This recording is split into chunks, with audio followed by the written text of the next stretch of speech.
오늘 우리들에게 주시는 하나님 말씀 함께 보시겠습니다.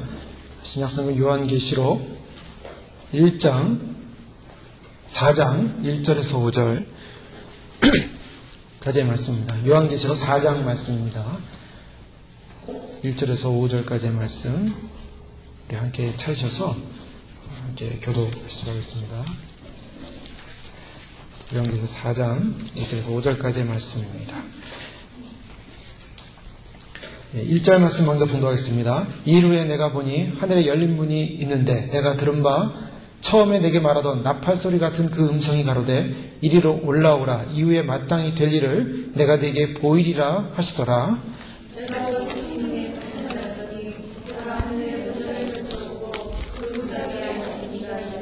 앉으신 이의 모양이 벽옥과 홍보석 같고 또 무지개가 있어 보좌에 들렸는데 그 모양이 녹보석 같더라. 그 보좌들 위에 입술 형들이 흰옷을 입고 머리에 금령을 쓰고 앉았더라. 같이 봉독하죠. 보좌로부터 번개와 음성과 내성이 나고 보좌 앞에 7 등불 켠 것이 있으니 이는 하나님의 7 영이라.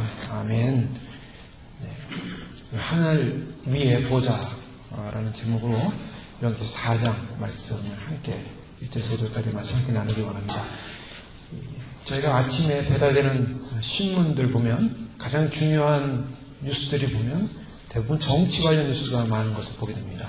누가 지도자가 됐는가, 또 그 지도자가 어떤 일을 행하고 있는가, 그 관련 뉴스들이 많죠. 요즘 미국도 이 대통령이 의료보험 개혁을 위한 것을 이 연내에 해결하려고 노력을 많이 했고, 또 그런 좋은 또 그런 진행되는 얘기들이 많이 들리고 있는데 국가 지도자가 누구냐에 따라서 국가의 방향이 확 바뀌어버립니다. 비행기나 자동차 운전하는 분들도 마찬가지죠. 운전하는 사람의 마음입니다. 운전하는 사람이 가고자 하는 곳으로 가게 되어 있습니다. 핸들을 그 사람들이 쥐고 있는 것이죠. 권력을 갖게 되면 그렇다면 마음대로 자기가 하고 싶은 대로 핸들을 쥐고 나라나 국가를 움직일 수 있는가? 그렇게 질문을 한다면은 꼭 그렇지만은 않습니다. 성경적인 대답은 이 국가 권력자나 힘을 가진 존재는 위탁받은 존재지 최고의 그리고 최대의 권력자는 아니다. 절대적인 권력자는 아니다라는 것이죠. 왜 그렇습니까? 그 권력이라는 것은 이 땅에서의 권력이기 때문입니다. 이 땅에만 한정된 권력이기 때문입니다. 그 권력이 영원하지가 않고 그 권력은 맡겨진 시간 동안만 가능한 권력입니다. 그렇기 때문에 그 맡겨진 시간 동안에 위탁받아서 땅 위에서 행해지는 권력은 영원하지 않은 것이고 또 절대적인 것이 또 아니다라는 것이 성경의 말씀이죠. 그러면 이 세상과 이 땅들의 권력을 통제하시고 또 운행하시고 지키시고 그것을 행해 나가시는 더 높은 권력자가 있다는 것입니다. 그 더 높은 권력자가 누굽니까? 바로 하나님이십니다. 하나님이 더 높은 권력자죠. 그래서 로마서에 보면은 사도 바울이 권력자들 위해서 기도하라 라고 말하고 있습니다. 근데 권력자를 위해서 기도하라는 것이 왜 기도하라냐면 그들이 하나님께서 맡기신 그 권력에 위임된 일을 잘 감당하도록 기도하라는 것입니다. 그 사람들이 더 건강하고 그 사람들이 더 정치를 파워있게 해서 다른 사람 억압하라고 기도하는 게 아니라 하나님이 맡기신 권력입니다. 권력은 그 근원이 어디서부터 나오냐? 하나님부터 나옵니다. 하나님 그분은 권력자세요. 하나님 그분은 통치자십니다. 그래서 우리가 예수님을 말할 때 만왕의 왕이라고 있는 왕의 의미는 통치자를 말하는 겁니다. 그래서 예수님은 어떤 분이냐? 통치자세요. 통치하시는 그분이 전 우주와 세계를 통치하시고 다스리시는 분이 하나님이십니다. 그 하나님이 바로 인간 세상에 인간들로 하여금 통치 권한을 위임하고 맡긴다는 거예요. 그런데 그 맡겨진 통치의 권한을 가지고 사람들은 자기가 절대 권력을 가진 자처럼 행동하고 그 절대 권력을 행사를 합니다. 그것이 문제라는 거예요. 그래서 많은 정치인들이, 많은 지도자들이 하나님으로부터 심판을 받게 되어 있습니다. 여러분, 하나님께서 심판할 때 어디를 심판하시냐? 바로 교회부터 심판을 하시지만, 교회 지도자들도 마찬가지지만, 그러나 세상의 지도자들도 하나님은 심판하신다는 것입니다. 왜요? 그 세상의 권력을 가진 그 권력의 지도자의 주인은 하나님이시기 때문에 그 주인의 뜻대로 의미대로 잘 권력을 활용했냐 안 했냐를 하나님이 심판하신다는 것입니다. 그래서 사실 정치학을 꿈꾸는 사람들이 많이 있어요. 저도 예전에 보니까 한 선배가 정치학과를 들어가서 이 사람들과의 인맥을 막 쌓더라고요. 앞으로 정치인에 나가려면 사람들을 많이 알아야 되니까. 근데 그 정치를 사람들이 꿈꾸고 좋아하는데 정치 외교 좋아하잖아요. 조심해야 됩니다. 하나님부터 심판 이루어요.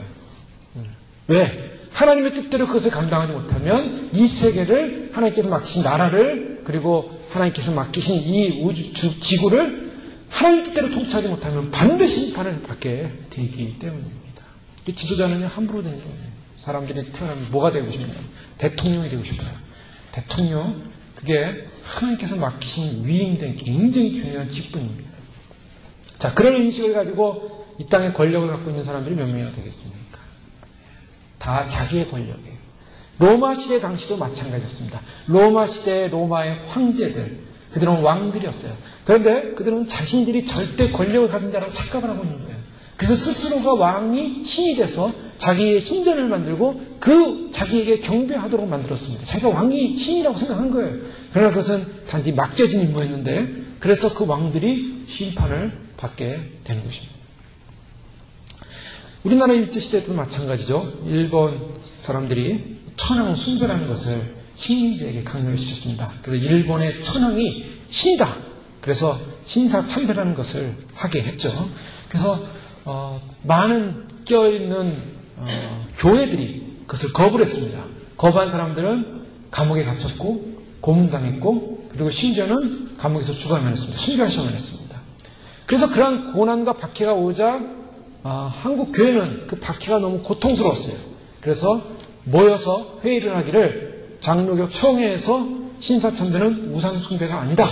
단지 그냥 예절일 뿐이다. 라는 차원에서 우상숭배가 아니라는 것을 결의하고 신사참배를 온 교회가 하도록 그렇게 허용을 했습니다. 그래서 그 허용된 그 법에 의해서 모든 목회자들이 신사참배에 참여를 했고 심지어는 그 신사참배를 하기 위해서 그들은 다 침례를 받아야만 했어요. 그래서 한국교회 교회 목사들이 전부 물에 가서 장로교는 원래 침례를 안 주는데요. 장로교 목사님들이 전부 물에 가서 침례를 받았습니다. 천황의 이름으로. 천황에게 정결과 순결을 드리겠다라는 이름으로 침례를 받았어요. 자, 이러한 일들이 한국 교회가 일제시대 때 있었던 비극적인 사건이었어요. 그래서 하나님께서는 그러한 우상 숭배에 대한 죄를 물으셨죠. 그것이 바로 영적으로는 저희가 6.25 사변이 바로 그런 의미다라고 한번 말씀드린 적이 있는데요. 안희숙 사모님이라고 계시죠. 예전에 LA 침례교회를 다녀가셨던 김동명 목사님의 사모님이셨습니다. 이 사모님이 미국에 건너오기 전에 바로 한국에서 일제시대 때 고등학교 선생님이었죠. 그래서 저 이북에서 고등학교 선생님을 하시다가 거기서 신사참배 때문에 아침 조회 시간에 전부 신사를 향하여 다 고개를 딱 숙이고 신사참배를 먼저 합니다. 딱 신사를 향하여 묵념하는 거예요. 고개를 딱 내리는 겁니다. 이때 안희숙 이 사모님은 당시 선생님이죠. 선생님은 고개를 안 내렸어요. 고개를 딱 들고 섰습니다. 고개를 들고 서 있는데 교장 선생님이 누가 고개를 안 내린 사람이 있나 하고 찾아오는데 그 선생님하고 눈이 딱 마주쳤어요. 자, 신사참배를 거부했습니다. 거부하게 되면 일단 교사직은 박탈이요. 일단은 형사 입건되게 되어 있습니다. 그래서 안희숙 사모님은 절을 하지 않았어요. 고개를 숙이지 않고 끝까지 나는 하나님 앞에서 나는 절할 수 없다. 이렇게 믿음의 절개를 지켰죠. 그래서 자기가 곧 형사에서 잡혀질 것을 예상하고 급히 학교가 파오서 아는 장로님과 함께 남쪽으로 피신을 합니다. 이 일을 알리고. 그래서 장로님들과 또 함께 모여서 기도해도 많은 분들이 함께 동참하고 청년들이 동참하고 그래서 결국에는 이 남쪽으로 내려오면서 이 일본의 이 신사참배, 이 일본의 천황의 숭배 사상을 막아야겠다라는 차원에서 하나님이 반드시 우상 숭배하는 나라는 망할 것이다. 내 하나님으로부터 영적인 그런 계시를 계시 같은 그런 것을 받게 돼요. 그래서 이분이 일본으로 건너가서 일본의 국회의사당에 가서 몰래 잔입을 해가지고 청년하고 같이 들어가서 전단지를 가지고 들어가서 그래서 전단지를 뿌립니다. 그래서 일본은 유황불로 망할 것이다 라고 뿌려버렸어요. 이 아주 위대한 사건이에요. 일본 국회의사당 가서 일본 정치인들에게 일본은 유황불로 망할 것이다 라고 전단지를 뿌렸어요. 그 자리에서 체포됐어요. 처음에는 실패했고요. 처음에는 시도하다가 실패하고 두 번째 들어가서 성공했어요. 그 자리에서 체포돼가지고 감옥에 가고 재판을 받으면서 다시 한국 사람이라는 걸 알고 한국으로 넘깁니다. 그래서 한국에 와서 재판을 받고 1945년 8월 17일 날 사형 선고를 언도받았어요. 해방 언제 됐습니까? 8월 15일. 그래서 제가 예전에 있었던 교회 원랑 목사님이라고 있습니다. 음악 목사님인데 조광현 목사님이라고. 그분이 그 안희숙 사모님의 사촌 동생이에요. 그분이 그 당시에 이분도 동경에서 이 신학에서 음악을 전공하신 분인데 초창기 음악가였습니다. 근데 이분이 안희숙 사모님을 만나러 그때 평양 교도소를 갔다가 거기서 8월 15일 날 해방을 같이 맞이해요. 그래서 안희숙 사모님과 그 목사님이 함께 남하를 해서 내려옵니다. 남하는 가정이 이제 죽으면 죽으리라는 책에 잘 나와 있어요. 하여간 하나님이 유황불로 망할 것이다. 그게 1941년인가 2년에 그렇게 선포를 했어요. 근데 진짜 하나님이 원자탄을 통해 가지고 그냥 일본이 그냥 그 자리를 손들게 만들지 않습니까? 자, 신사 참배니, 우상 숭배니, 황제 숭배니 모든 숭배들 이것은 하나님이 징계하시는 사건입니다. 이 땅의 모든 왕들이 신들이라고 생각하고 자기들의 절대적인 권력을 행사할 때 하나님은 반드시 심판하십니다. 왜요? 그 위에는 통치하신 분이 계세요. 통치의 왕이 계십니다. 그 통치의 왕에게만 영광을 돌려야 할 권력자들이 통치의 왕에게 영광을 돌리지 못하고 자기 스스로가 영광을 받을 때 하나님은 반드시 심판하신다. 본디오 빌라도 앞에 예수님께서 신문을 당하실 때 요한복음 19장 10절에 이런 말씀하시죠. 내가 너를 놓을 권세도 있고 십자가에 못 박을 권세도 있는 줄 알지 못하느냐. 하나님의 권세는 바로 너를 놓을 권세도 있고 십자가에 못 박을 권세도 있다. 빌라도가 아주 충격을 받는 겁니다. 지금 죄인으로 자기 앞에 와 있는 죄수가 내가 너를 놓을 권세도 있고 너를 십자가에 못 박을 권세도 있다라고 말하고 있는 것이에요. 그런데요, 이러한 하나님의 통치를 받아야 될 이 세상 나라가 하나님의 통치 가운데 있지 못하고 결국 자기의 권력과 힘을 이용해서 자기를 우상화시킬 때 그때는 문제가 생깁니다. 어떤 문제가 생깁니까? 교회라는 하나님의 통치를 받는 기관이 하나님의 나라가 핍박을 받기 시작해요. 박해를 받기 시작합니다. 그래서 사실은요, 이 세상 전쟁은 눈에 보이는 전쟁이 아니라 영적인 전쟁인데, 영적인 전쟁은 뭐냐면 세상의 통치자들이 교회와 하나님의 사람들을 핍박하는 전쟁이에요. 그래서 가만히 내부를 보면요, 이 세상은 세상이 권력자가 세상을 다스리고 통치하기 위해서 모든 인간에게 좋은 방법을 다 쓸 겁니다. 그래서 인간들로 하여금 편하고 잘 살고 참으로 아주 그냥 인간이 살기에 너무나 좋은 세상을 통치자들은 외쳐요. 평화를 외쳐요. 로마시대도 마찬가지였습니다. 로마시대도 팍스 로마나 그래서 로마가 세상을 점령한 이유는 뭐냐? 평화를 주기 위해서라는 겁니다. 그래서 그 평화는 힘으로, 무력으로 점령을 해서 그래서 그 힘과 무력의 힘을 가지고 평화를 만들어놨어요. 위장된 평화죠. 진정한 평화는 무력에 의한 평화가 아니라 희생과 섬김과 사랑에 의한 의의 평화, 하나님 나라의 평화가 진정한 평화인데 그 하나님 나라의 평화를 모방해서 억압하고 다스리고 짓누르고 그래서 평화를 만들어놨다는 거예요. 이 세상의 모든 평화의 상징은 바로 그렇습니다. 이 세상의 모든 평화의 상징은 세상의 통치자 지도자들이 결국 자기의 권력을 장악해서 권력을 가지고 세상을 통제하는 거예요. 근데 그것이 평화라고 생각하는 거예요. 자, 마지막 시대에 일어날 적그리스도는 어떤 존재인가? 그 마지막 시대의 적그리스도는 세상의 평화를 가져오는 존재입니다. 세상 사람들에게 흠모할 만한 사람이에요. 왜요? 세상의 혼돈과 질서의 혼돈과 파워의 혼돈과 여러 가지 혼돈들을 정리하면서 이 세상의 새 세계의 평화를 가져온다는 거예요. 그 꿈을 이루고자 노력하는 자들이 누군지 아십니까? 미국이에요. 그 꿈을 이루고자 노력하는 자들이 누굽니까? 바로 유엔입니다. 그 꿈을 이루고자 노력하는 것이 바로 EU, 유럽연합체예요. 그래서 자꾸 연합운동하는 거예요. 연합운동. 이제 유럽이 연합했죠. 이제 아메리카 대륙을 연합하려고 하는 운동이 이미 부시 때부터 일어나기 시작했어요. 그래서 캐나다와 멕시코와 연합을 해서 화폐를 단일화시키고 또 아시아는 아시아들이 힘을 키워야 되기 때문에 아시아의 연합운동을 하려고 합니다. 그래서 아시아 지도자들이 만나서 협정을 맺기 시작해요, 점점. 그래서 아시아권, 유럽권, 북미권, 남미권 해서 막 연합이 일어나면서 결국 원하는 건 뭔지 아세요? 그 뒤에 세계 연방 정부가 뒤에서 세계의 단일 정부를 기대한다는 거예요. 그래서 이 단일 정부에 대한 이 음모들이 사람들에게 공분이 나타나고 있어요. 그러면 이 단일 정부를 이루어서 그들은 무엇을 하려고 하는가? 세계 평화를 위한 거예요. 그래서 통일 체제, 하나된 체제, 군대가 그렇지 않습니까? 군대는요, 굉장히 이 통일 체제예요. 이 지휘자의 이 명령에 의해서 움직이는 단일된 체제입니다. 군대라는 조직은. 군대의 조직을 가만히 보면 사탄의 조직을 볼 수가 있어요. 사탄의 조직 같아요. 마귀의 조직 같아요. 아주 그것이 물론 하나님 나라 조직 안에서도 아름다워질 수 있는 부분도 있는 조직의 모습도 있지만 세상에서 권력이 남용되어질 때 생기는 문제점이 거기 있어요. 그래서 세계의 단일 정부를 이루어서 뭘 하니까 하나님 나라를 꿈꾸는 거예요. 결국 하나 되고 연합시켜서 한 통일체제를 만들어서 뭘 말하는 겁니까? 하나님과 비교하는 거예요. 땅의 왕들이 지상의 왕이라고 하는 자들이 세상에 통치하는 자들이 바로 적그리스도 즉 사탄에게 속아서 사탄의 전략은 모든 사람들을 자기 손 안에 다 장악하는 거예요. 그래서 마지막에 그 손 안에 장악하는 파워의 힘이 뭐냐? 통제하는 통제의 능력이 뭐냐? 하나님 나라는 성령의 능력에 의해서 그 성령이 자유함과 헌신과 그 연합으로 우주적인 교회를 이루고 하나로 연합되는데 이 사탄의 세계는 그것은 안 되니까 인간들에게 666이라는 바코드나 칩을 집어넣어가지고 인위적으로 통제를 한다는 거예요.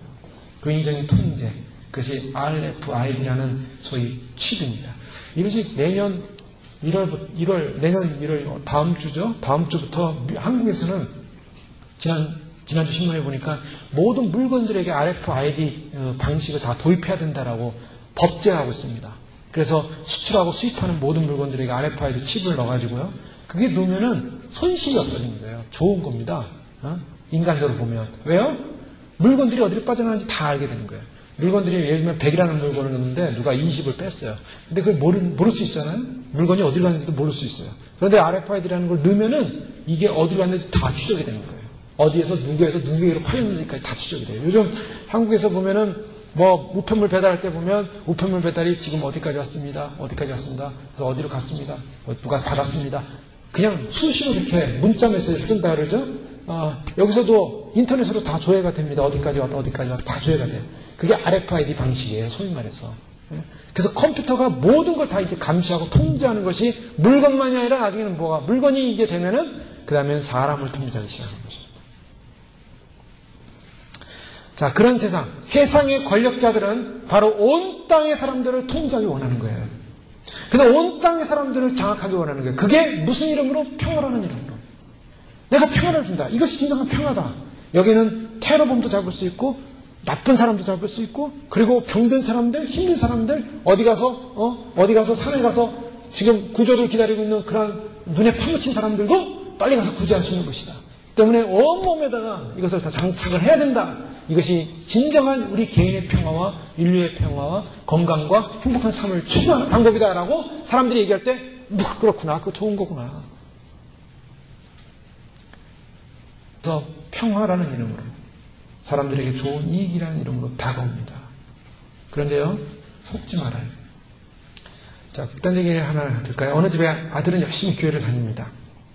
예수님을 삶의 주인으로 모시고 믿음 생활을 하는데 아버지는 아들이 예수에 푹 빠져 있는 게 너무 불만이 많아요. 그래서 아버지보다 예수를 더 사랑하는 것 같고 좋아하는 것 같고 그래서 예수를 따른다고 합니다. 그래서 그 아버지와 아들은 늘 갈등을 일으켜요. 아버지는 자기를 좀 잘 따라주길 원하는데 아들은 아버지보다는 하나님이 더 좋다 이거예요. 하나님의 통제를 받는 거예요. 이 아버지가 이 아들을 어떻게 하면 내 사람으로 내 아들로 만들까 마음에 계산을 합니다. 계산이 뭐냐? 돈이라는 걸 가지고 계산하는 거예요. 야, 내가 너에게 먹고 살 만큼 다 줄 테니까 내 재산을 너한테 줄 테니까 너 하나님이 너한테 줄 게 뭐가 있냐? 너는 나를 믿고 나를 따라야 이 재산을 가질 수 있다. 그러니까 이제부터 교회 나가지 말고 이것을 갖고 네가 편안하게 앞으로 남은 생애를 살려면은 교회 나가지 말고 나의 말을 들어라 라고 얘기했어요. 자, 아들이 그 얘기를 들었습니다. 가만히 생각하는 거야. 그래.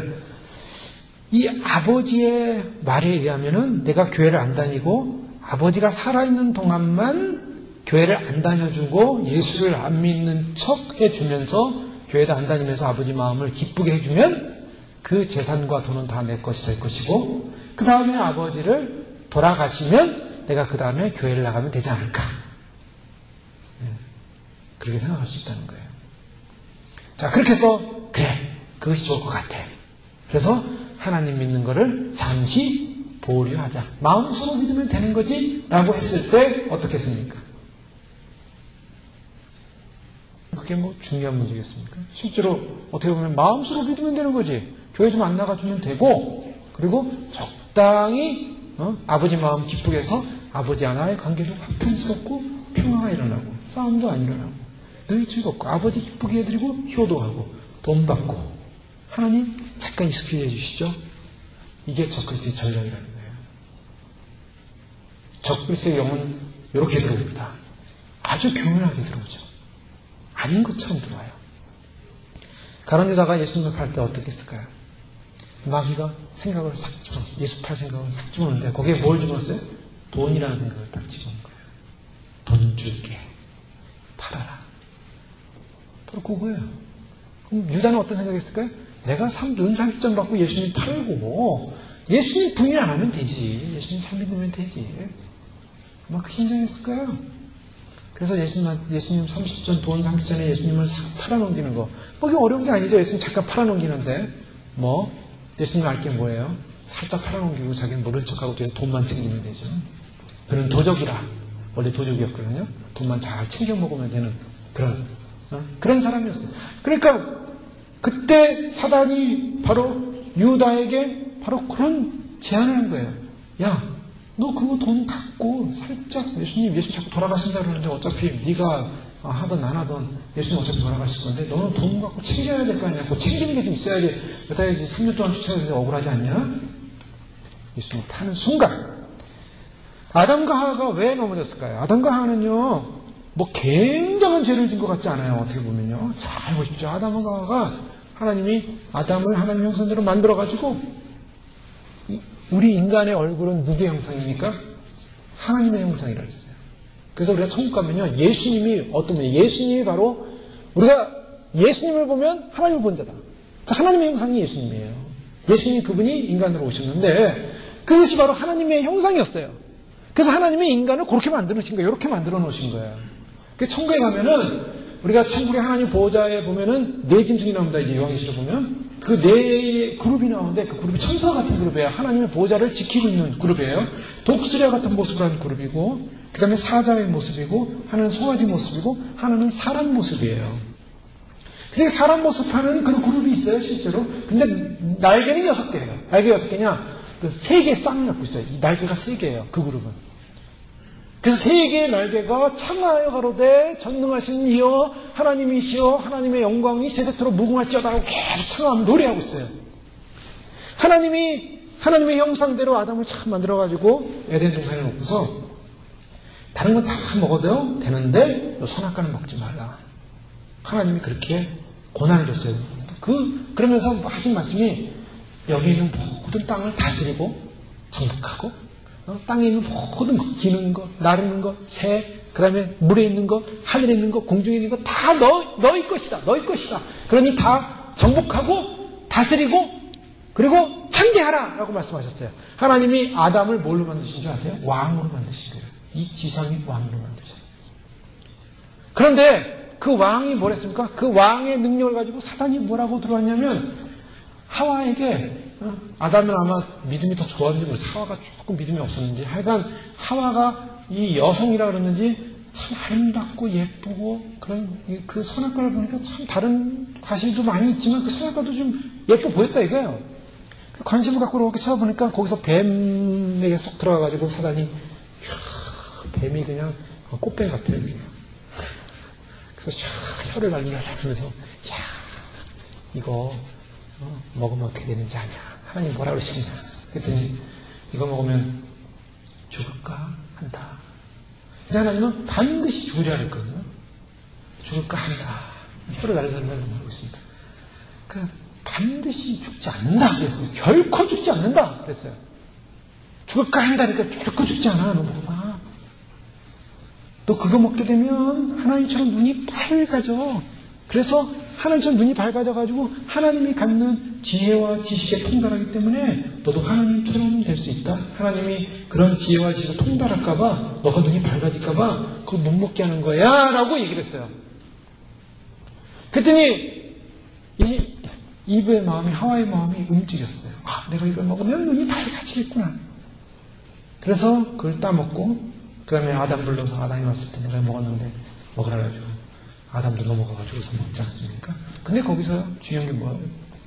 너희가 이 동산에 있는 걸 다 얻고 하나님이 아는 지식의 그 밝은 지혜를 가질 수 있는 눈이 열릴 것이다. 더 얻을 것이에요. 더 얻을 것. 바로 이게 문제예요. 하나님이 여기까지만이라고 했는데 인간은 그 여기까지로도 만족하지 못하고 더 얻는 것에 대한 욕심을 갖는다는 거예요. 그래서 하나님처럼 될 거라는 그런 욕심. 그래서 죄가 들어오게 되고 죽음이 들어오게 되는 것이죠. 예. 세상의 정권자들은, 세상의 통치자들은 그럴 거예요. 나를 따르라. 그래서 좋은 것이다. 이건 행복한 것이다. 하나님은 그거 하지 말라 그랬어요. 성경에는 이제 앞으로 보시겠지만 666이라는 매매를 상징하는 그 표를 받지 마라 라고 했는데 사람들은 이제 뭐라고 할 거냐면 그거 괜찮은 거야. 그거 좋은 거야. 아무것도 아닌 거야. 라고 하면서 사람들이 다 쓰고 있어요. 지금 다 쓰고 있어요. 세상 사람 다 쓰고 있어요. 여러분 세상 사람들이 다 살고 있는데 나만 안 하면 어떻게 돼요? 나만 안 하고 있어요. 그러면 소외를 당해요. 이 집단적 소외라고 합니다. 그걸. 인간은요. 집단적 소외를 당하는 걸 견디지 못해요. 남들이 다 잘 살고 있고 남들이 다 부자인데 나만 가난해요. 못 견딥니다. 그거. 못 견뎌요. 남들은 다 좋고 다 행복하게 사는데 나만 못 산다라고 생각하면 인간은 너무 불행한 거예요. 그 집단적 소외에 대한 인간의 두려움은요. 뭘 만들면 나도 저 집단에 소속돼야겠다는 의식을 갖게 됩니다. 그 주변에서 아이팝 다 들고 다니면요. 안 들고 다니면 바보예요. 그 친구는. 나만 없어. 주변에 아이들이 전부 닌텐도 게임하고 있는데 나만 없어. 나만 없어. 주변에 사람들이 다 뭐 좋은 거 사고 다니고 다 브랜드 있는 뭐 옷 입고 다니고 다 뭐 그냥 명품 들고 다니는데 나만 없어. 이 집단적 소외거든요. 이 집단적 소외를 극복하기 위해서 자기가 돈이 좀 안 되지만 사치를 하는 거예요. 가서 사는 거예요. 그걸 하는 거예요. 그래야지 나도 만족감을 얻어요. 그게 바로 집단적 소외인데 모든 사람들이 다 그걸 하고 있는데 나만 안 하고 있으면 그 사람은 집단적 소외를 견디지 못합니다. 신앙하는 사람은요. 그대로 다 이미 받게 돼 있어요. 그런 세상이 온다는 거예요. 그런 세상. 그래서 믿음 있는 사람은 끝까지 내가 그러한 집단적 소외로부터 내가 지도가 있어야 되는 지도. 하나님 말씀에 대한 지도. 하나님이 하지 말라고 했으니까 안 합니다. 만약에 이브가 그 뱀의 유혹을 받았을 때 아니다. 하나님 말씀은 아니다. 라고서 돌이켰으면 간단한 일이에요. 근데 거기에 자꾸 이렇게 귀를 기울이면서 끌려가는 거죠. 네? 적당히 타협하면 된다. 적당히 타협하면 된다. 그래, 적당히 요것만 타협하자 하고 타협하는 그 순간에 넘어가는 거예요, 그게. 자, 그래서 유다가 회개했다면 되는데 회개 못하고 양심의 가책을 받고 자살해 죽습니다. 예수님을 팔고 나서 믿으면 된다. 자, 오늘 본문 말씀으로 들어가서 오늘 본 말씀은 이제 천국에서 일어나는 상황인데 이 천국 상황은 바로 열린 문이 있는 상황이 보여집니다. 이 이후에 예수님께서 7 교회를 말씀을 하시고 말씀을 주신 다음에 편지 형식으로 되어 있다가 이제 요한계시록 4장부터 본격적인 환상과 계시로 들어간다고 볼 수가 있는데요. 이 본격적인 환상을 보게 되는데 하늘에 열린 문이 있다라고 얘기하고 있습니다. 그 열린 문인데 내가 들은 바 처음에 내게 말하던 나팔술 같은 금성이 가로되 이리로 올라오라. 이후에 마땅히 되려 내가 보이리라 하시면서 그 다음에 그게 보기엔 뭡니까? 내가 그 성령에 감동하였더니 보라 하늘에 보좌를 베풀었고 그 보좌 위에 앉으신 이가 있는데 자, 그 하늘에 열린 문을 보니까 거기에 보좌가 있더라는 거예요. 자리가 있던데 왕의 자리였어요. 여러분 하늘에 무엇이 있습니까? 하늘에는 구름이 있습니까? 네, 하늘에 구름. 하늘의 구름은 뭐예요? 비를 주죠. 네. 하늘은요, 하늘과 땅이라는 개념으로 우리가 많이 생각들을 하는데, 하늘이라는 개념, 하늘은 무엇인가? 하늘은 우리에게 중요합니다. 이 땅을 사는데 가장 중요한 것들이 어디서부터 나오냐? 사실은 하늘로부터 나와요. 자, 하늘에서 비가 내려와 이 땅에 식물들이 자라지 않습니까? 또 사람이나 생명체가 살아가는 빅 에너지 없으면은 이 땅에 아무런 식물이 살아갈 수가 없어요. 식물이 살아갈 수 없으면 동물도 살아갈 수 없고, 동물도 살아갔으면 우리도 못 살아가요. 빅 에너지가 하늘에 있어요. 그리고 더 나아가서 이 하늘의 개념을 생각해 보자는 겁니다. 이스라엘 백성들에게 하늘은 어떤 곳이었나? 그것은 생명의 근원이 되는 양식이 내려온 곳이었어요. 광야 40년 동안을 하늘에서 내려온 만나를 먹고 살았어요. 하늘에서 만나가 내려왔어요. 하늘에서 만나가 내려왔습니다. 눈처럼 내려와요. 눈처럼. 그래서 40년 동안 먹고 살았어요. 직접적으로 생명이 공급되는 것이 하늘이라는 사실을 이스라엘 백성들은 체험을 했어요. 하늘은 어떤 것이냐? 하늘 문이 열렸다라는 하늘을 보니까 하늘은 생명의 공급처라는 이스라엘 사람들의 이 생각 속에 하늘은 하나님의 보좌가 있는 것이고 통치가 있는 것이고 생명이 있는 것이다라는 것입니다. 또 하늘에는 뭐가 있냐? 하늘에는 또 하나님의 심판의 근원, 심판이 있다는 것입니다. 하나님께서 불과 유황불로 소돔과 고모라를 멸망시킬 때 하늘에서 불과 유황불이 떨어지지 않습니까? 심판이 많은 것입니다. 근데 오늘 사도 요한이 지금 굉장히 중요한 메시지를 받는데 이 중요한 메시지가 어디로부터 시작되니까 하늘로부터 시작되더라는 거예요. 여러분 이게 중요합니다. 우리는 이 땅의 가장 중요한 소식이 뭐라고 생각하세요?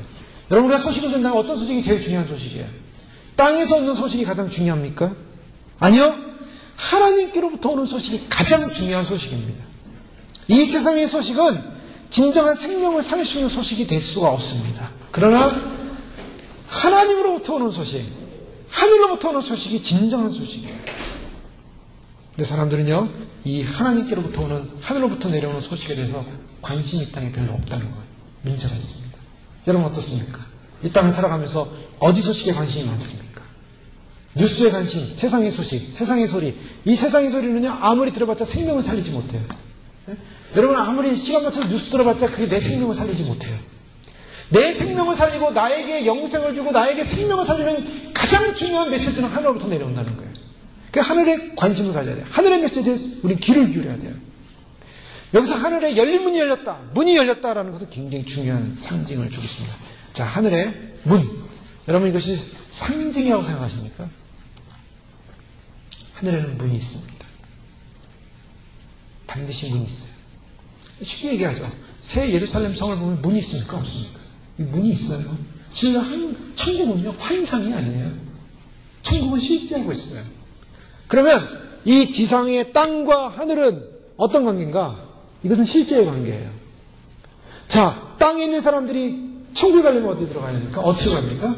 그냥 하늘로 슉 올라가면 천국이에요? 아니요. 반드시 문을 통과하게 되어 있습니다. 천국 문을 통과하게 되어 있어요. 하늘 문, 천국 문, 구원 문, 하늘 안에는, 그 천국 안에는 뭐가 있습니까? 성전이 있어요. 하나님의 성전이 있습니다. 성전 문을 통과해야 되고 성소 안으로 들어가야 돼요. 그것이 다 요한계시록에 나와 있는 메시지예요. 자, 하늘의 문이 열렸다라는 것은 하늘과 인간이 살고 있는 땅의 통로가 연결되어 있다는 거예요. 지금 사도 요한이 하늘을 보니까 지금 사도 요한이 있는 그 땅과 하늘의 문이 연결되어 있다. 자, 원래 인간이 이 땅을 살 때는 하늘과 땅이 하나로 연결되어 있었습니다. 막히지 않았어요. 에덴 동산에 하늘과 땅이 연결된 통로라는 거예요. 저는 어디로 우리가 휴거가 될까 그런 생각을 하는데, 휴거가 그냥 뭐 우리가 영화에서 보시 여기서 슉슉슉 올라가가지고 세계 도치는 사람들이 그냥 사방팔방으로 올라가는 게 아니에요.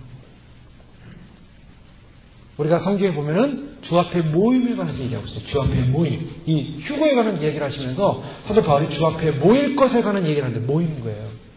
어떤 사람들이 모이냐?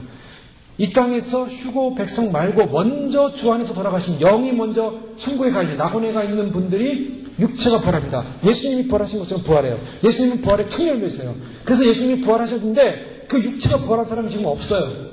그 언제 부활하냐? 그 육체의 부활은 2000년 동안 유보되어 있었어요.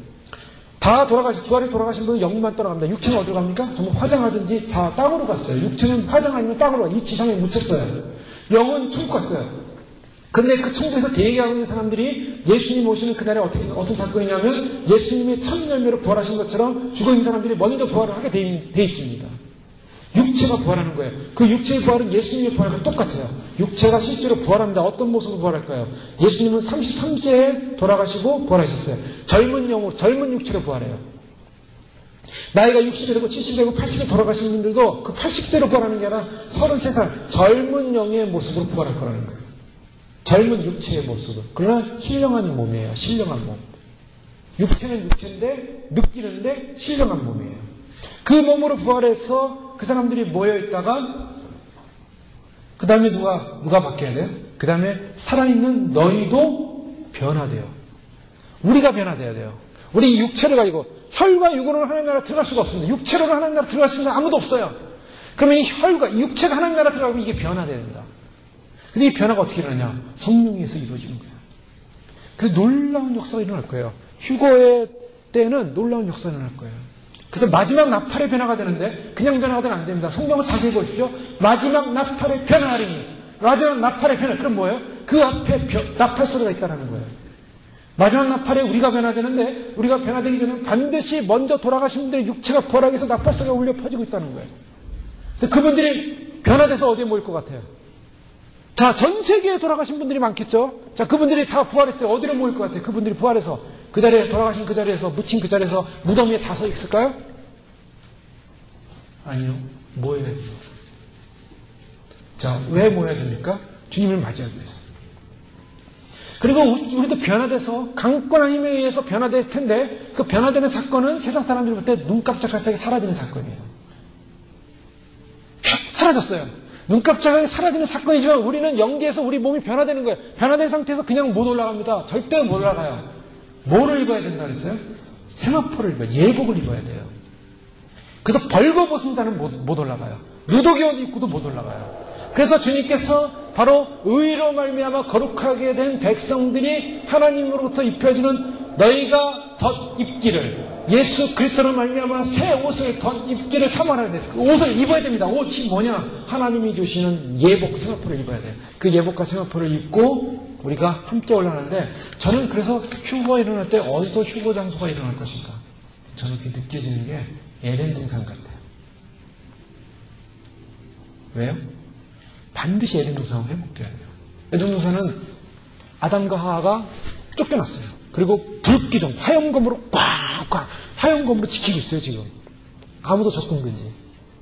자, 아담 이후로 이 땅의 모든 인류는요 에덴 동산 들어갈 수 없습니다. 거기는 못 들어가요. 화염검으로 지키고 있어요.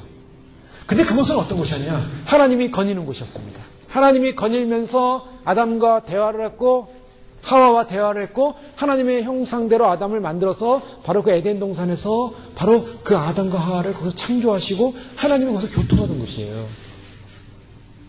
그런데 그 하나님의 교통으로부터 딱 떨어져 나가서 아담이 범죄하고 나서 쫓겨나고 나서 화염검으로 에덴 동산을 지키겠다 그랬어.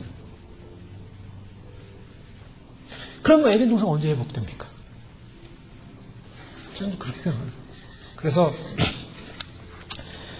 베델의 사건에 보면 야곱이 창세기 28장 10절에 보면 하나님의 전이요 하늘의 문이로다. 제가 베델에서 베개 베고 돌베개 베고 누워있다가 꿈을 꾸지 않습니까? 천사들이 오라 하늘에 하나님의 전이요 하늘의 문이로다.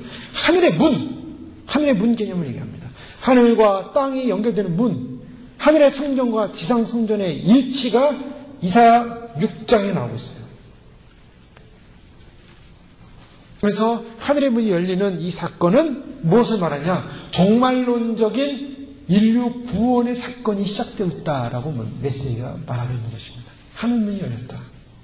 물론 이 하늘문이 열렸다는 것은 바로 현재형으로 열렸다는 것은 아니에요. 이것은 하늘문이 열려왔다는 완료예요. 열려져 있어요. 완전히 열려져 있어요. 이 하늘문이 열려있다는 것은 지금이 바로 그 인류 구원, 하나님을 만나는 구원의 시대가 열려있다는 것을 말씀하고 있어요.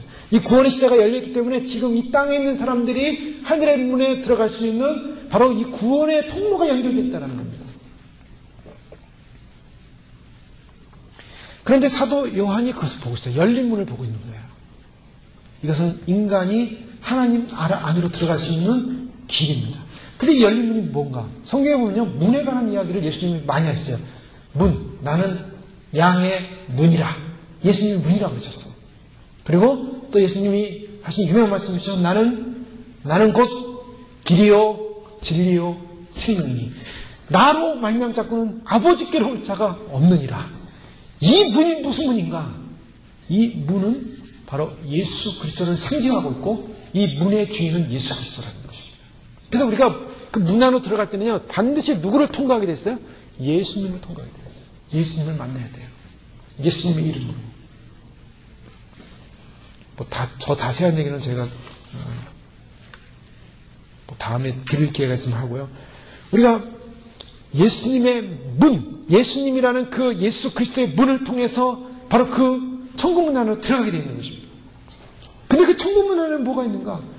바로 천국문 안에는 그 문들을 통해서 들어가면서 하나님의 보호자가 있더라는 거예요. 통치의 보호자가 있더라는 것입니다. 그래서 이 통치의 보좌가 있음을 사도 요한이 보면서 지금 사도 요한이 지금 이 계시록을 받을 때는 이 로마에서 고통당하는 교회가 있는 상황이었고 로마의 황제의 절대적인 권력이 있는 상황이었습니다. 이 절대적인 권력을 가지고 사람들이 어떻게든지 이 정치나 경제나 이 모든 것들을 주관하는 이 독재자나 정권자에게 희망을 거는데 사실 희망을 걸 필요가 없다. 이 세상의 정권자들은 하나님의 청직일 뿐이에요. 청직이라는 개념은 쉽게 얘기하면 공무원적으로는 환경명원이나 청소하는 역할을 하시는 분들이에요. 그래서 권력을 가졌는데 어떤 권력입니까? 공무원은 공무원이죠. 공무원은 공무원인데 청소하는 공무원 역할. 즉 죄 짓는 사람들 잡아다 놓고 또 더러운 사람 정수하고 하나님의 거룩한 의의 통치가 이루어지기 위한 그런 청소 작업하는 사람들이지 이 세상의 정치 지도자들이 뭐 대단하고 위대한 사람들 아니에요. 누가 정말 높은 사람이 될 거냐? 우리 성경에 보면 잘 나왔어요. 주님의 나라 시대에 주님을 정말 잘 믿고 잘 섬기고 믿음을 가까이 주님 나라를 소망하면서 지켰던 사람들이 왕권을 가진 제사장이 된다는 거예요. 왕권을 가진 제사장. 자, 왕권을 가진 제사장은 뭐냐면 우리가 돌아가신 분들이 예수님 믿고 돌아가시잖아요. 그러면 의로 씻어져요. 의로 씻어져서 흰 옷을 입고 천국에 들어갈 겁니다. 근데 그런 분들은 대부분 백성들이에요. 믿음으로 말씀으로 주의 정절을 지키며 행위를 하면서 하나님 앞에 많은 그 믿음의 상급을 쌓는 사람들이 있어요. 그래서 옷에 보석도 많고 천국집도 넓고 그런 사람들까지는 백성이라고 보는 거예요. 그러면 누가 왕권이냐? 왕권을 가진 사람은 달라요. 왕권을 가진 사람은 믿음으로 주를 위해 희생하고 주를 위해 헌신하고 주를 위하여 참으로 그의 생명마저도 주님을 위해 드리겠습니다라는 그런 고백을 살았던 그런 사람들. 특별히 주님이 그 판결에서 주님이 그 사람들을 다 골라서 왕 같은 사람을 세우는 거예요. 그래서 그런 사람들은 자리가 높습니다. 이 세상의 대통령, 이 세상의 무슨 왕들, 총선도예요. 그 나라에. 여러분, 우리는 개념을 분명히 잡아야 돼요. 우리가 이 땅의 눈에 보이는 것들을 좋아하고, 이 땅의 눈에 보였던 것을 사랑하고, 이 땅의 것들을 추구하고, 이 땅의 것을 높아지려고 하는데, 이 땅의 것들은요, 주님 보시기에 땅의 것들로는 주님의 나라에서 아무런 대접을 받을 수가 없어요.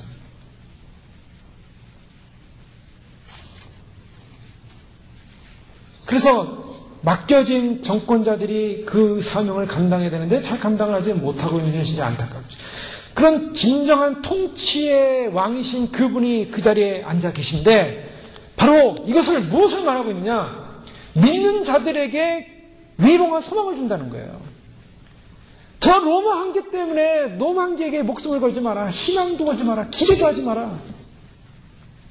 이 세상의 왕들이 너희들에게 무엇을 해줄 거라고 기대를 하지 마라.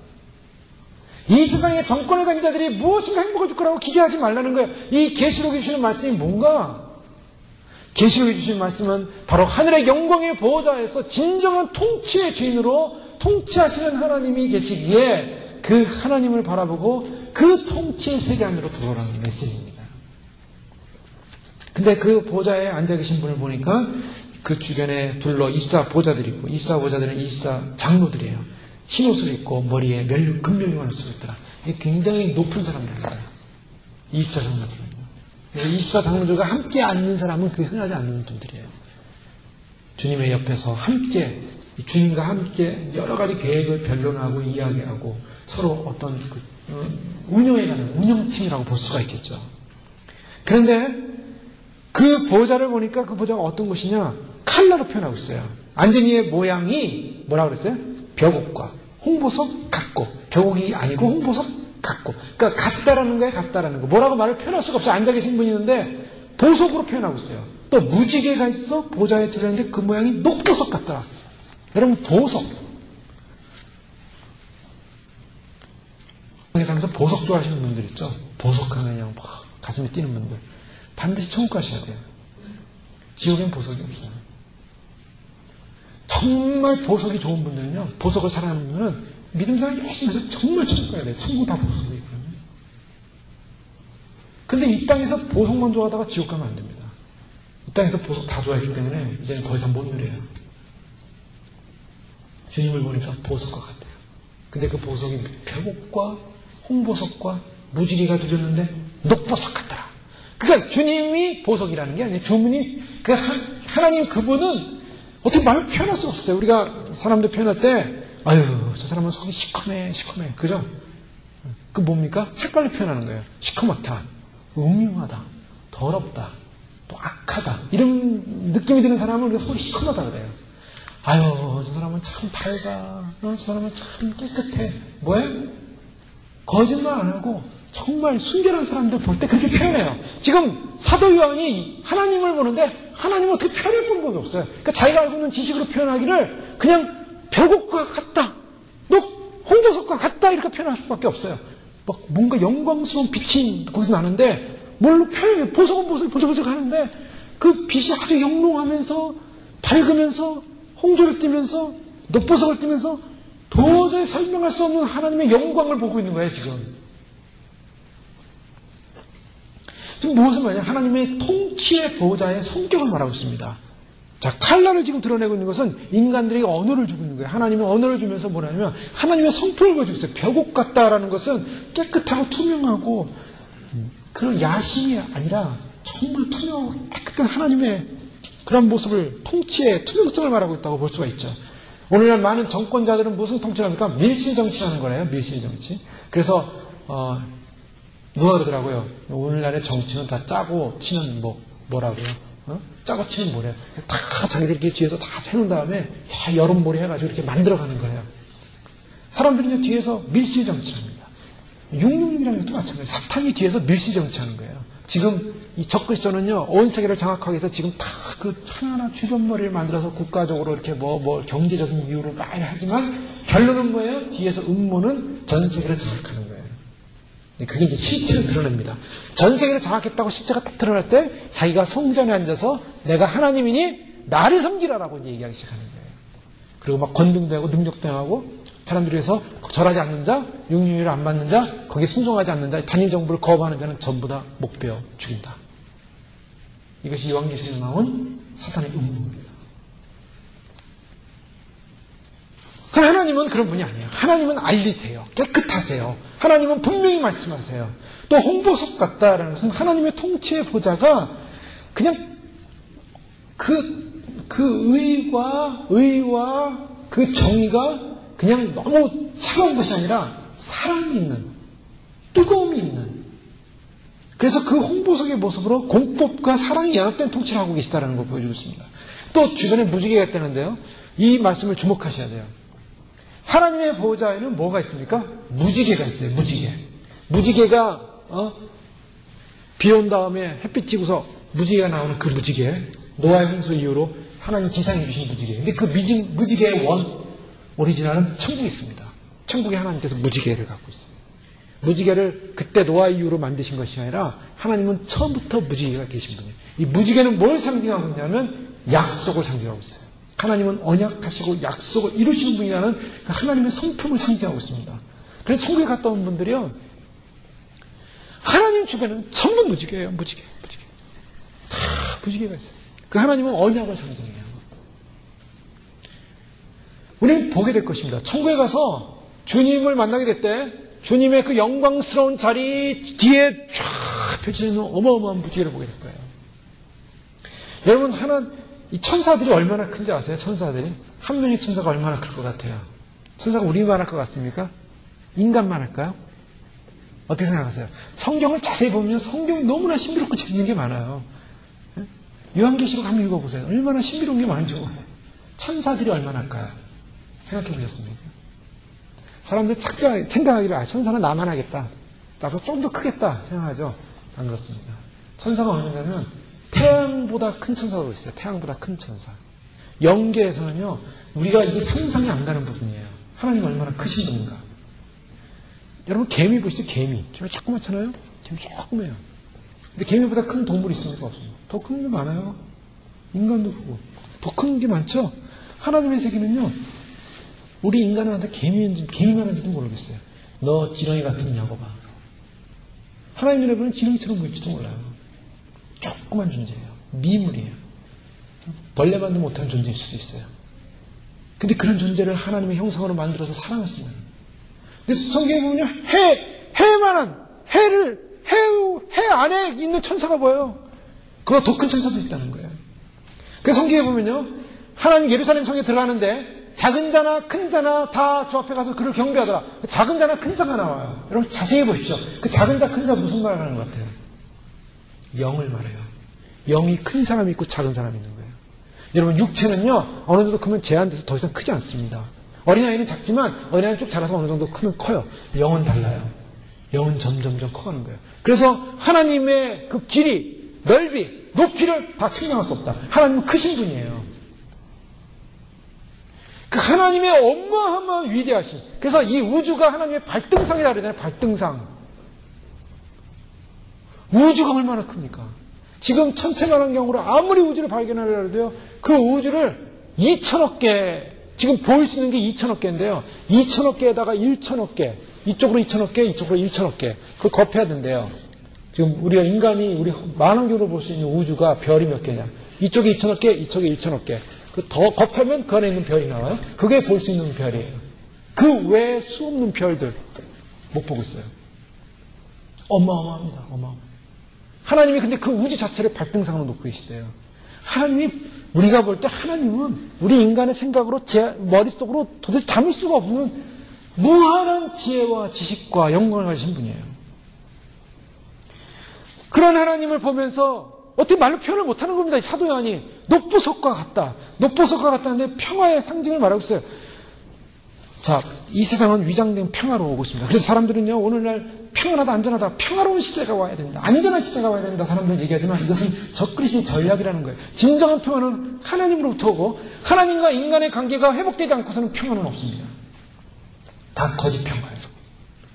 잠정적인 평화예요. 막고 있는 평화예요. 힘으로, 무기로 막고 있어요. 핵무기로 막고 있어요. 막 누르고 있어요. 막 눌러요. 사람들이 그 평화를 이루기 위해서 막 누르고 있지만 터지면은요, 다 무너지는 거예요. 세상에 통치하는 비교도 안 되는 하나님의 위대한 통치가 저 하늘에 있기 때문에 그 하늘의 통치를 바라보면서, 하늘의 영광을 바라보면서 그날을 소망하라는 것입니다. 오늘 요한계시록을 주시는 말씀은 바로 그예요. 왜 사도 요한에게 하나님의 영광을 이제 계시를 구체적으로 시작하기 전에 왜 하나님의 보좌를 보여주고 있냐는 거예요. 이 통치의 보좌에서 하나님의 이 시대의 역사를 마무리하시겠다는 하나님의 통치 계획이 나온다는 거예요. 이제 요한계시록은 하나님의 통치 계획이에요. 여러분 요한계시록에 보면, 우리가 요한계시록 보면 무서운 게 육류표 많이 듣고 그거 안 맞으면 숨겨야 되고 목배움 당하고 뭐 그런 두려움이 많죠. 그러나 그것은 하나의 과정일 뿐이에요. 요한계시록을 전체로 다 읽어보면 무슨 느낌이 드냐면 하나님의 위대한 승리가 나옵니다. 예? 대적장부터는요, 막 입맞은 사람 막 고통당하기 시작하고, 이 땅에 우리 믿는 사람 기독교인들을 그렇게 고통스러웠던 세상의 모든 정권들이 무너지기 시작하고, 세상의 모든 바벨탑들이 무너지기 시작하고, 모든 돈, 사치, 세상의 정권 다 무너지고, 하나님 나라에서 다 무너지고, 예수 그리스도의 나라가 하나님의, 예수님의 지상 재림과 더불어서 이루어지게 되는 거예요. 천년왕국이 이루어지고 하나님의 영원한 통치가 이루어지는 거예요. 그러니까 하나님의 보좌를 본다는 것은 우리는 세상의 통치 보좌를 보는 것이 아니라 하나님의 영광스러운, 하나님께서 이루실 영광스러운 그 나라의 통치를 보는 것이기 때문에 하나님께서 반드시 이를 이루신다. 거기서부터 번개와 음성과 내성이 납니다. 이 무엇을 말합니까? 번개, 음성, 내성이 다 상징하고 말씀하고 있는 것은 이것은 하나님의 심판을 말하고 있어요. 하나님은 우리가 만질 수 없는 분, 거룩한 분. 여러분 번개가 막 치는데요, 만질 수 있겠습니까? 내 성이 나는데 만질 수 있겠어요? 하나님은 경외할 뿐이에요. 경외할 대상이에요. 그리고 하나님께서 음성이 들립니다. 그 음성은 하나님께서 하나님의 말씀을 들려주고 있는 메시지예요. 그래서 그 하나님의 메시지를 들을 수 있어야 됩니다. 그 앞에는 또 뭐가 있다고 그랬습니까? 5장 말씀에 보니까 그 앞에 7명이 있다. 하나님의 보호자 앞에는 7명, 성령님을 상징해요. 지상에서는 성령님이자 하나님의 보호자 앞에서는 영으로 빛을 비추고 있어요. 거룩한 빛, 영광의 빛. 그래서 하나님 앞에서 죽어가는 영혼들을 살리기 위해서 중간에서 우리의 기도를 들으시고 우리의 기도에 또한 도우시고 그래서 하나님의 영광의 보호자 앞으로 가서 그것을 알려주시고 또 세상의 어둠을 비춰주시고 그 모든 일들을 성령이 하고 있어요. 7명이.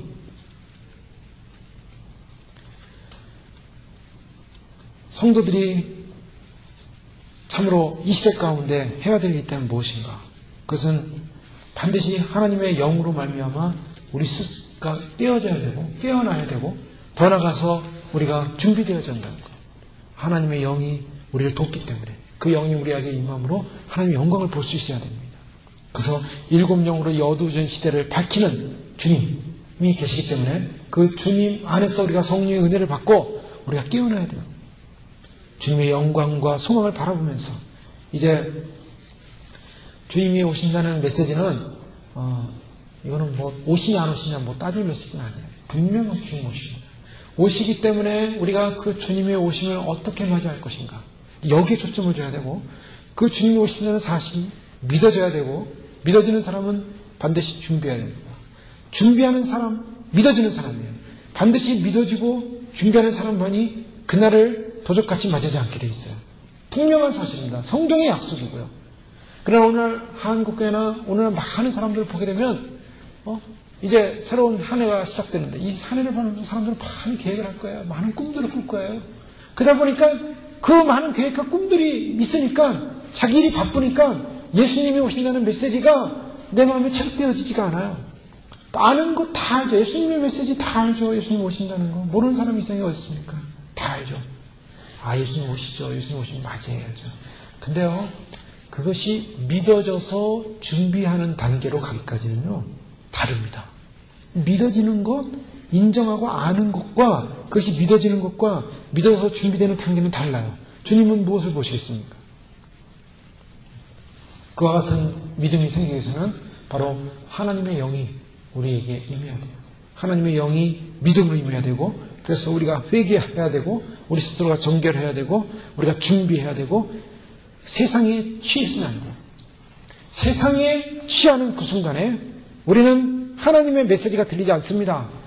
세상에 취하는 그 순간에 나의 정욕과 나의 욕심과 나의 욕망의 눈만 보이는 거예요. 우리가 세상에 취하지 않고 하나님의 이 거룩한 영, 하나님의 보좌에서 이루시는 하나님의 앞으로 이루시는 위대한 통치를 우리가 묵상하기 시작한다면 우리가 세상에 취하지 않고 결국에는 주님이 오시는 날 주님을 맞이할 수 있는 단계로 우리가 준비되어 갈 줄로 믿습니다. 오늘 이 주님께서 오늘 특별히 사도 요한에게 주시는 영광스러운 이 모습은 바로 앞으로 주님께서 이루실 위대한 통치가 임할 것이다 라는 것을 보여주고 있고 그 위대한 통치를 우리가 받는 백성으로서 반드시 주님의 통치 안에 머물므로 주님의 영광스러운 승리의 날 우리가 주님과 함께 승리의 주님의 하늘의 영광으로 입성하는 그런 백성이 되라고 우리에게 주시는 메시지를 믿습니다. 그러한 신앙으로 승리하신 저와 여러분 되시길 주로 축원합니다. 기도하겠습니다. 말씀 기억하면서 우리 함께 기도할 때 우리가 하늘의 영광스러운 그 모습을 믿음의 눈으로 바라봅니다. 참으로 주님 이 땅의 모든 인간들이 하는 이 통치 세상은 위장된 통치, 위장된 평화요.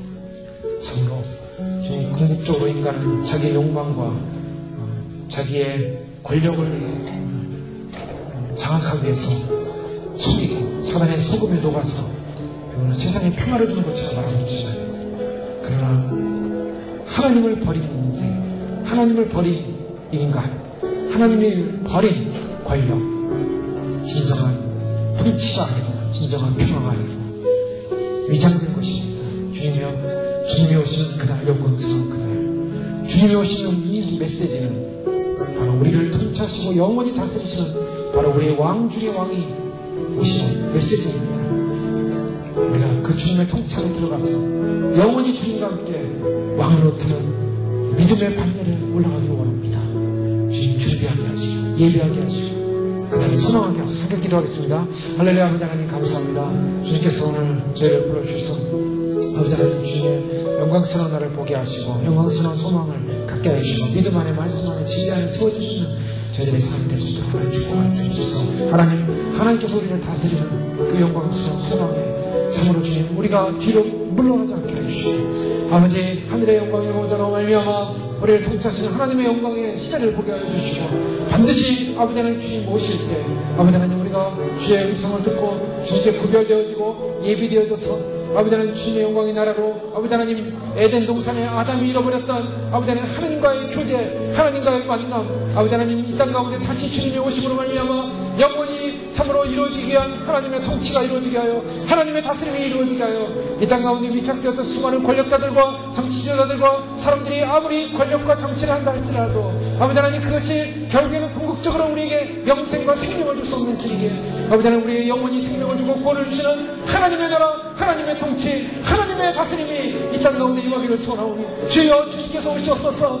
주님께서 오셔서 빨리 통치하시고 다스리시고 아버지 하나님 하나님의 의의 백성들을 구원하시고 아버지 핍박과 고난과 어려움을 당했던 아버지 하나님 모든 백성들이 위로와 소망을 얻게 해주시고 하나님의 영광이 임하는 그날을 보게 하여 주시옵소서. 주여 할렐루야 감사합니다. 하나님 참으로 우리가 이 땅을 살면서 이 땅 속에서 참으로 머물러 있을 때 주님 이 땅에서 주는 평화와 다스림이 참으로 우리에게 주는 만족감이 있다고 스스로 착각할 때가 얼마나 많은지 우리가 진정한 만족과 행복과 평화와 기쁨이 바로 주님의 영원한 통치 안에 있음을 우리가 깨닫게 해주시고 주님의 영광스러운 보좌에서 온 우주를 다스리고 통치하시는 하나님의 영광이 참으로 의의 백성 구원받을 백성들 생명의 백성들을 구원하시고 세상의 권력자들이 세상의 악의 영들이 자신들의 참으로 권력을 드러내기 위해서 믿는 자들을 핍박하며 믿는 자를 고통 가운데 빠지게 하며 참으로 자신들의 편으로 유혹할 때 우리가 참으로 그것에 세상에 취해서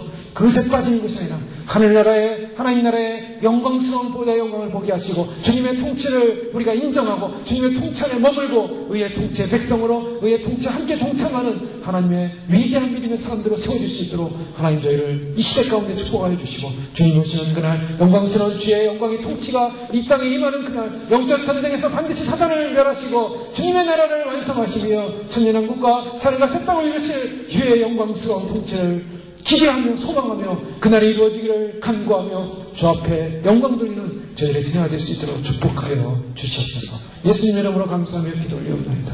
아멘.